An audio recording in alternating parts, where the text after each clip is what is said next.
ഗുരുവായൂരിൽ ശ്രീ ഗുരു യോഗവിദ്യ ഗുരുകുലത്തിന്റെ ഭാഗമായ ഭഗവത്ഗീത പഠന കേന്ദ്രം ഉദ്ഘാടനം ചെയ്തു. ആത്മീയ വിദ്യാർത്ഥികൾക്ക് ശ്രദ്ധേയമായ ഒരു അവസരമൊരുക്കി ശ്രീ ഗുരു യോഗവിദ്യ ഗുരുകുലത്തിന്റെ ആഭിമുഖ്യത്തിൽ ഭഗവത്ഗീത പഠന കേന്ദ്രം ഗുരുവായൂർ കിഴക്കേ നടയിൽ ശ്രീ ഗുരുവായൂരപ്പ നിലയത്തിൽ ആരംഭിച്ചു.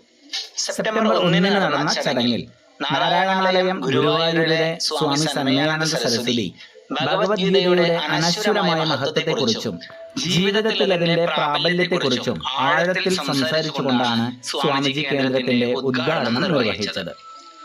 തുടർന്ന് ആനം തിരുമേനിയുടെ ശിഷ്യൻ സ്വാമി രാമനാരായണ അയ്യർ അനുഗ്രഹ ഭാഷണം നടത്തി. ഭഗവത്ഗീതയുടെ ദർശനങ്ങളെയും അതിന്റെ മൂല്യങ്ങളെയും സമൂഹത്തിൽ പ്രചരിപ്പിക്കുന്നതിന് ഈ പഠന കേന്ദ്രം നിർണായകമായി മാറുമെന്ന് അദ്ദേഹം വ്യക്തമാക്കി. വിശിഷ്ട അതിഥിയായ ഗോലോകം ട്രസ്റ്റ് ഫൗണ്ടർ ആചാര്യപാദതീർത്ഥ ഭക്തി സുദർശൻ സ്വാമി കേന്ദ്രത്തിന്റെ പ്രാധാന്യത്തെക്കുറിച്ച് ആശയവിനിമയം നടത്തി. ഭഗവത്ഗീതയുടെ സന്ദേശം ഇന്ന് ഏത് തലമുറയ്ക്കും പ്രസക്തമാണെന്ന് അദ്ദേഹം തന്റെ പ്രസംഗത്തിൽ ഉന്നയിച്ചു. ചടങ്ങിൽ ആലക്കൽ രാധാകൃഷ്ണൻ ആശംസകൾ നേർന്ന് ഗുരുവായൂർ നഗരത്തിന്റെ ആത്മീയ മേഖലയിൽ ഏറ്റവും മികച്ച സംരംഭമായി ഈ ഭഗവത്ഗീത പഠന കേന്ദ്രം മാറുമെന്ന് പ്രത്യാശ പ്രകടിപ്പിച്ചു. ഹിന്ദു ഐക്യവേദി ഗുരുവായൂർ സമിതി വർക്കിംഗ് പ്രസിഡന്റ് ഷനൽജി ആശംസകൾ അറിയിച്ച് സംസാരിച്ചു.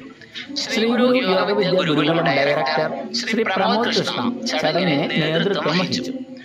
ആത്മീയതയോടുള്ള പ്രബോധനത്തിനും ഭഗവത്ഗീതയുടെ അനുഭവങ്ങളിലേക്ക് പുതിയ തലമുറയെ നയിക്കുന്നതിനും എല്ലാ ഞായറാഴ്ചകളിലും രാവിലെ 10 മണി മുതൽ 12 മണി വരെ ക്ലാസുകൾ ഉണ്ടായിരിക്കുന്നതാണ്. ഈ പുതിയ സംരംഭം ഗുരുവായൂരിലെ ഭക്ത സമൂഹത്തിനും ആത്മീയ വിദ്യാർത്ഥികൾക്കും വലിയൊരു അനുഗ്രഹമാകുമെന്നാണ് വിശ്വസിക്കുന്നത്. ശ്രീനാരായണ വിദ്യാനികേതൻ സെൻട്രൽ സ്കൂളിലെ കുട്ടികൾ ഭഗവത്ഗീത ധ്യാന ശ്ലോകത്തോടുകൂടി ആരംഭിച്ചുകൊണ്ടാണ് ചടങ്ങ് ആരംഭിച്ചത്. കൂടുതൽ വിവരങ്ങൾക്ക് 9746 408 308 എന്ന നമ്പറിൽ